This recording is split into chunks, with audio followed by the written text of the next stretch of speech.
There are certain changes inside the relationship that do not happen suddenly.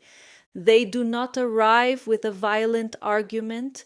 They do not come with doors slamming or words shouted in anger. Most of the time, they arrive quietly, almost like a shadow that slowly settles inside the house.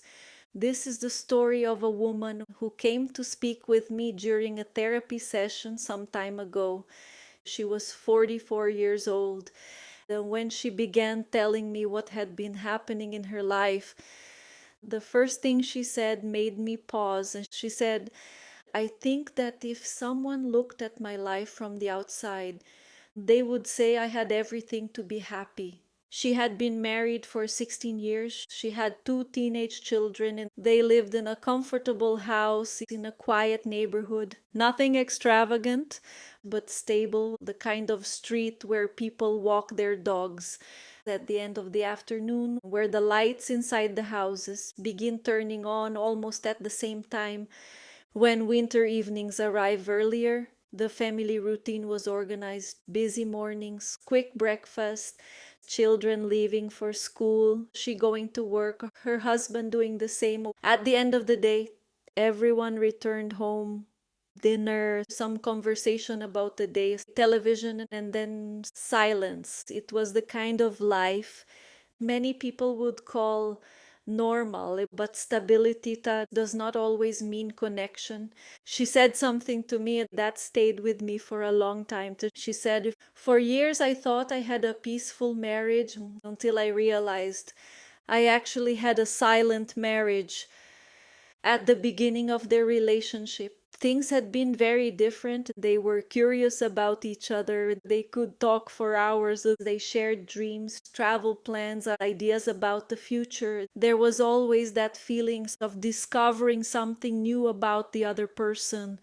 But over the years, something slowly changed. There was no dramatic argument that could be blamed for the distance, no betrayal, no scandal, just the weight of routine, responsibilities, fatigue, and small things that gradually stopped happening.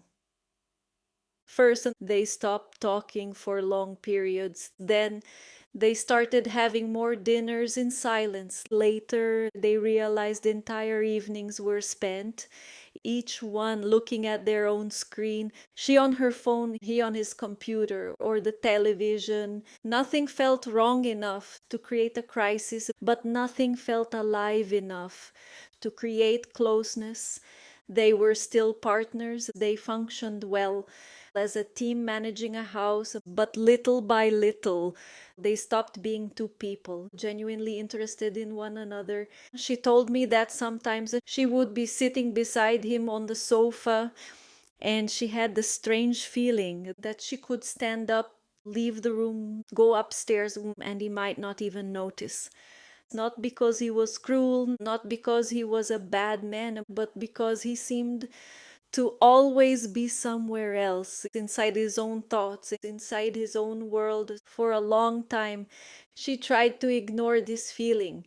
She told herself it was normal. After all, adult life comes with pressures, children, work, bills, and exhaustion. But then one evening, something happened, something that changed the direction of everything. The children had already gone upstairs. The house was quiet, and her husband said something simple.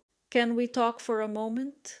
She assumed it would be something practical. Perhaps finances, perhaps something about the children, but it wasn't. He seemed calm, thoughtful, like someone who had been reflecting for quite some time before starting that conversation. And then he began talking about relationships, about how relationships were changing, and about how many couples were questioning traditional structures. At first, she did not understand where the conversation was going, until he finally said, I've been thinking maybe we should consider an open relationship. She told me that in that moment. It felt as if the air had disappeared from the room.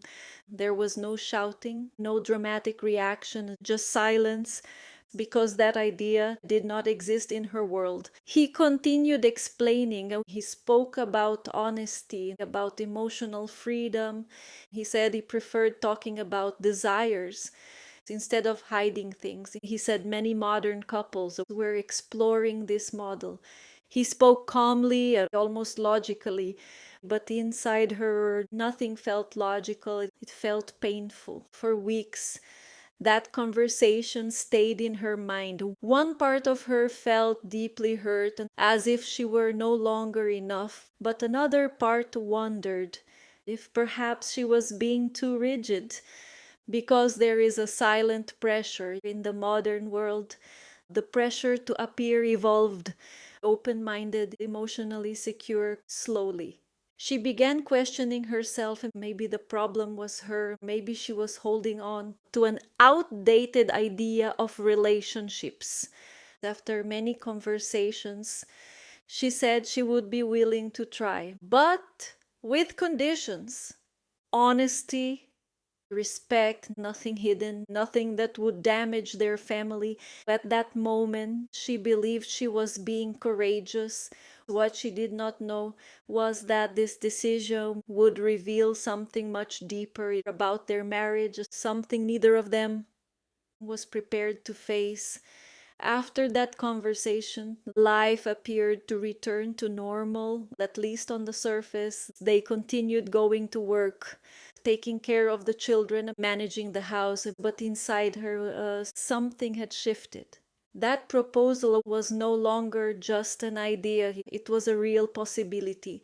And every time she looked at her husband, a question appeared: did he really want this, or did he already have someone in mind? For a while, nothing happened, no new conversations, no meetings, and no change.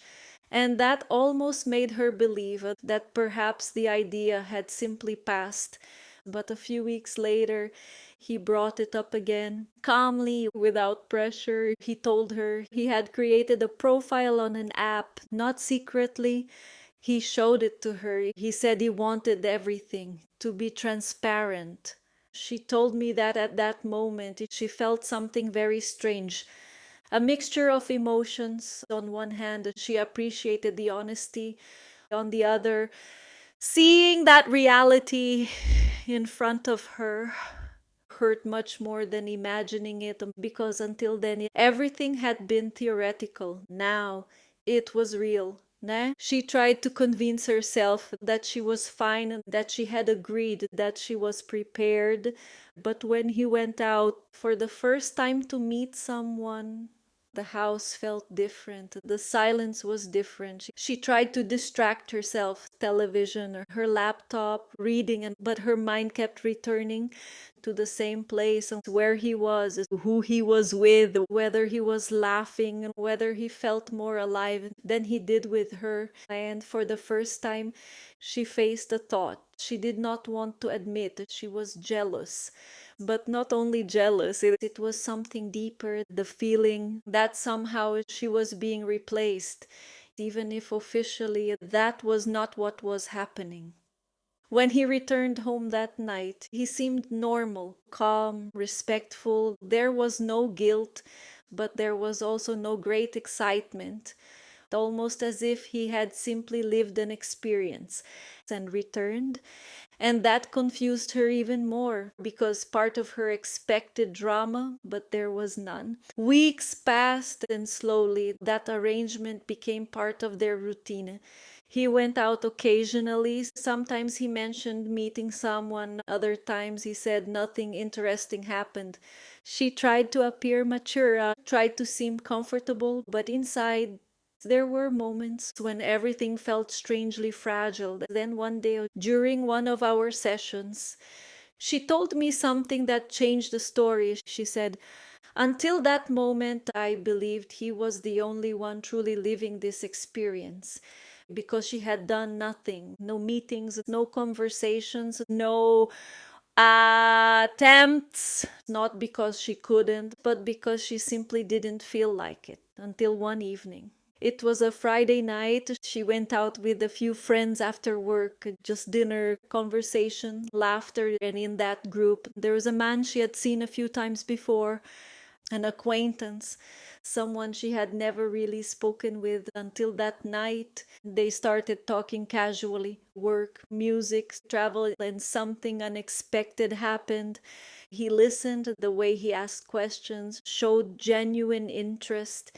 He wanted to know what she thought, what she felt, what she enjoyed. And at some point in the conversation, she realized something surprising.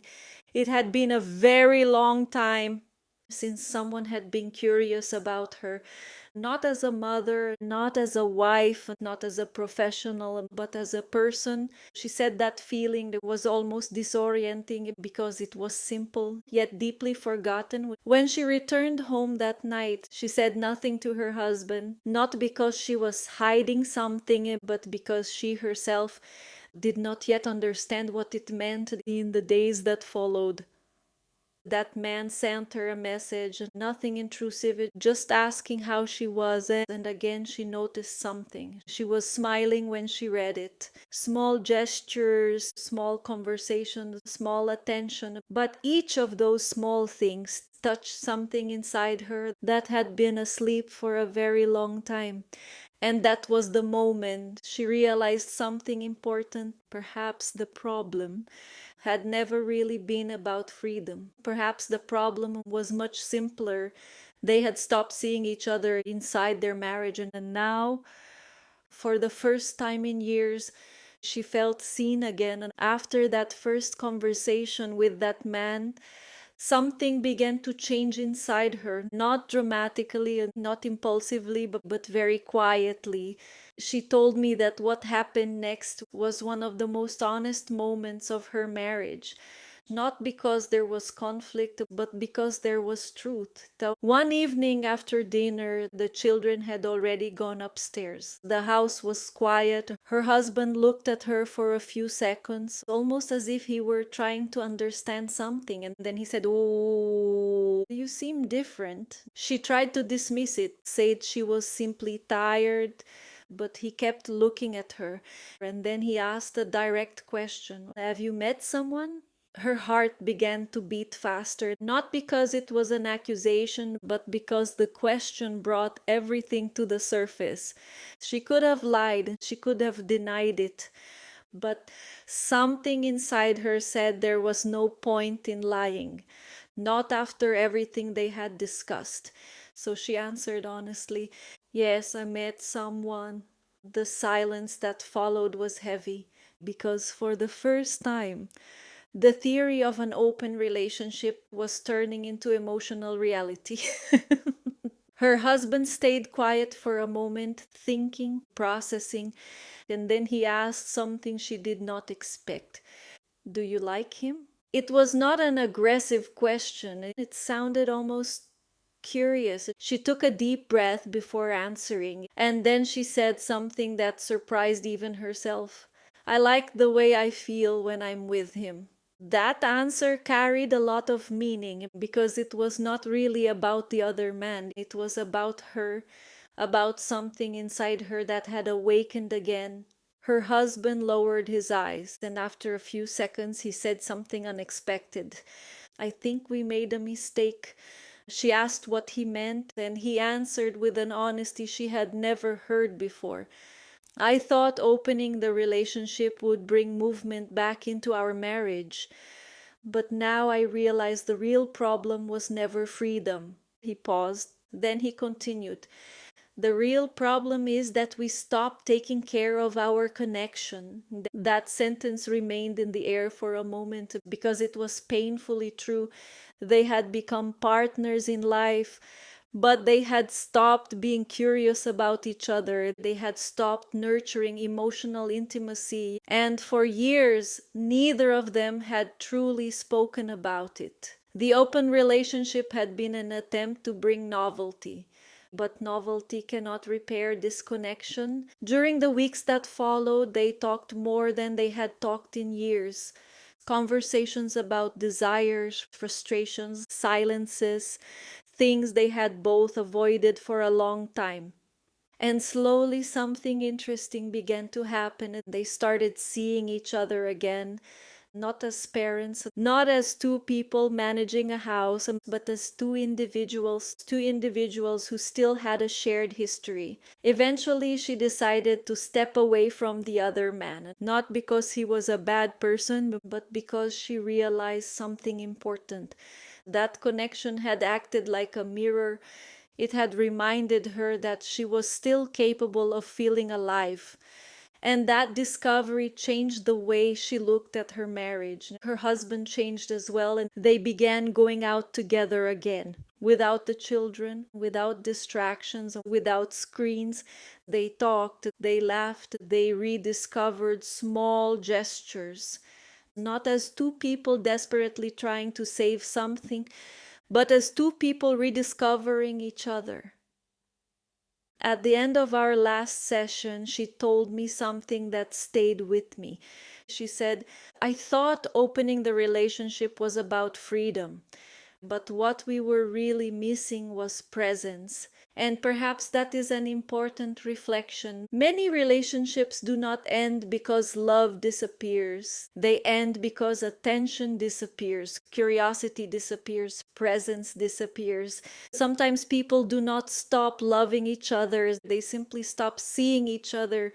And when someone feels truly seen again, something inside them wakes up. This story is not about right or wrong. It is about awareness, about recognizing when connection begins to fade, and about having the courage to speak before silence becomes permanent. Because in the end, relationships are not sustained by rules. They are sustained by attention, by curiosity, by the willingness to keep seeing the person in front of you, even after many years.